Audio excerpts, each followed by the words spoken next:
এরকম ফাইজলামিতে ঘটতে পারে বড় ধরনের দুর্ঘটনা। দেখেন, দুই ভাইয়ে ওরাওরি পার্সাপার্সি করতেছে, আরেক ভাইয়ে মোবাইল দিয়ে ভিডিও করতেছে।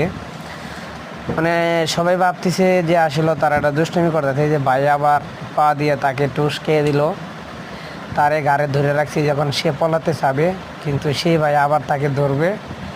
ধরার পরে যা হইল শেষ করে ভিডিওটা দেখতে থাকেন। খুবই জোরাজোরি করতেছে দুই ভাই মিলে, মানে কেউর থেকেও মানে কম না, ওইটাই তারা বোঝাতে চাচ্ছে।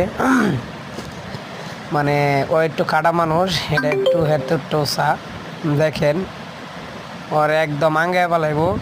ধরার পরে যে আর্জেন্টিনার গেঞ্জি পরা বাদে সে করলো কি, দেখেন ওর গাডটা কি আছে না ভেঙে গেছে। আমি তো এটা দেখে অবাক, আপনারা কমেন্টে বলে যাবেন যে আসলে কীভাবে ধরছে ওরে। দেখেন, কিন্তু এইভাবেই ফাইজলামিতে হতে পারে বড় ধরনের দুর্ঘটনা। সবাই সেফটি মতো চলা।